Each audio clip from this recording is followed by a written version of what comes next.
This is Optimal Relationships Daily, episode 620, How to Fit Self-Care into Your Day, by Cara Harvey of apurposedrivenmom.com.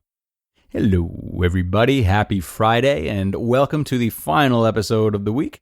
I am Greg Audino, and I am here to narrate a variety of relationship blogs to optimize the many relationships in your life. But there are many facets of life worth optimizing, so if you'd like to stay updated with life tips, quotes, recommendations, and more, go ahead and sign up for our email list at oldpodcast.com. Today, I am narrating a post from Cara Harvey on how moms can schedule in self-care, which applies to dads too, by the way. So, if you are feeling overwhelmed, which you probably are, at least marginally if you're a parent, then listen up as we start optimizing your life. How to Fit Self-Care into Your Day, by Cara Harvey of apurposedrivenmom.com. What is self-care for moms? The term self-care has most definitely become a buzzword recently, and while it sounds like it's mostly spa days and taking naps, self-care is so much more. Self-care means realizing that you need to fill up your cup or you're no good to those who need you. Self-care is taking time for self-love and being proud of yourself for doing so. Self-care is doing the things that make you feel less stressed, set yourself up for success, and live a more enjoyable life. But the thing is, most moms don't spend much time with self-care. Why moms don't do self-care? One of the top reasons that the moms I work with don't spend time on themselves is that they feel they're too busy to do so. I mean, here's the thing. We're all pretty dang busy. There are not enough hours in the day to do everything we need to get done, and life can get pretty crazy. But that doesn't mean we should neglect ourselves. I make sure to take time daily for tiny forms of self-care, from reading for 10 minutes to exercising to simply decompressing with a cup of tea at the end of the night. You don't need to take a weekend to go to a quiet retreat, though it would be nice, to do self-care. And so often as moms, if we can't do things perfectly, we don't do them at all. We find time to do the things that are priorities to us. The things that we think are important are the ones that get done during the day. And self-care, like anything else, isn't about having the time. It's about making the time. You need to prioritize you. Find pockets, schedule dates with yourselves, and make yourself a priority. The second reason I hear from moms for not doing self-care, and the one that honestly can trip me up too, is mom guilt. Which, if you struggle with this, head over right now and get the book Mom Set Free. It is life-changing. Ugh, the dreaded mom guilt. I have it a few times a day, and it often rears its ugly head when I'm about to do something that I want to do. It's that voice that always just pops up when I'm about to take 60 minutes to get work done in the office while my mother-in-law stays with the kids. The one that tells me to take a quick shower. And the voice that makes me feel bad that I let my kids watch an episode of Daniel Tiger while I work out. But mamas, we gotta shut that dang voice up. We deserve to take some time during the day to center ourselves and do what makes us happy.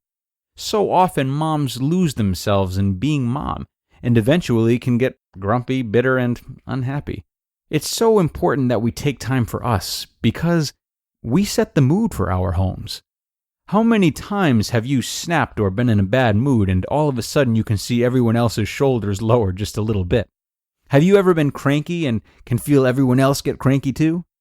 As mom, it's up to us to set the tone and mood for our homes, and when we feel good, confident, and happy, that radiates to our family. It is also up to us to be the example for our children. If all your children see is a mom who takes on everything, never gets help, takes breaks, and is stressed out, then that is the image of mom that gets ingrained in their brains. That might be the type of mom they are when they get older, or the way that they treat their future wife. Decide to change the tone in your home. Decide that you matter enough for some me time, and decide that it's time to prioritize you. Now, how the heck do you do that? What is self-care? Self-care comes in many forms and can look differently for every person. Like I mentioned above, it can totally be a massage or a trip to the spa, but it can also be as simple as a phone call with a friend that fuels your soul. Why schedule self-care? Self-care doesn't need to be complicated, but it does need to be scheduled. If I don't create routines around my self-care, such as daily exercise, reading, or even when I'll shower, it won't happen. If I don't text a friend and actually put a date on the calendar for a coffee date, we won't see each other for 6 months or longer. It's just the way life and human behavior is. My suggestion is to make sure you put in your planner one thing you can do each day that fuels you. If you check out the above list, you can certainly find something that takes 15 minutes or less just to feel like you again. The most common form of self-care in my home is listening to worship music and singing. All day long we have worship going on our Echo Dot, and if I notice I'm a little snippy, I can typically pinpoint it to the fact that our music is off. Once a month, schedule out a self-care habit that is 30 minutes or longer. Let your spouse know you're taking some time to do whatever it is, and enjoy. Let go of the guilt. Go to Groupon and find something you want to do, and just be you again. It'll make you a better and more cheerful mom, and bring much more fun into your life. And I know what you're saying. Well, that's nice for you, but I can't take a long bubble bath every day. Well, neither can I.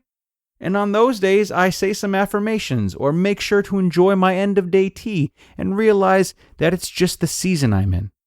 But I'll tell you what, I have never regretted treating myself well.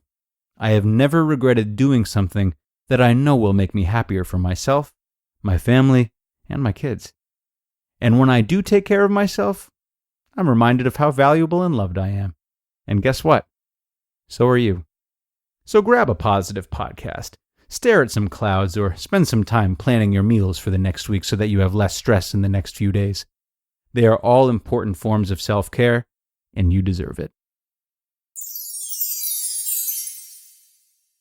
You just listened to the post titled, How to Fit Self-Care into Your Day by Cara Harvey of apurposedrivenmom.com. And thank you, Cara, not only for the wise words, but also for what I can only assume was a shout-out to us with that whole positive podcast comment. But really, though, very, very interesting stuff about the example we set for our children specifically when we overwork ourselves and don't take time for self-care. Really important to note that the way we treat ourselves and what our children see from us definitely plays a part in how they see both themselves as individuals, but also how they might be inclined to see others or to gender stereotype others. It's a great, great call. So, if self-care ever feels irresponsible somehow as it seems more for you than the kids, just remember how beneficial it really is to both.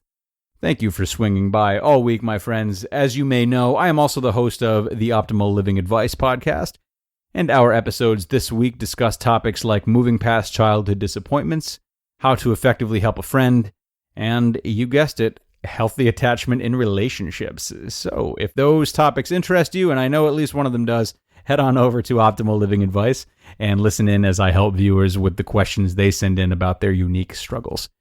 That is it, though, for now. I hope you have a wonderful weekend, and please do remember to schedule in some all-important time for self-care. I will see you again next week, where your optimal life awaits.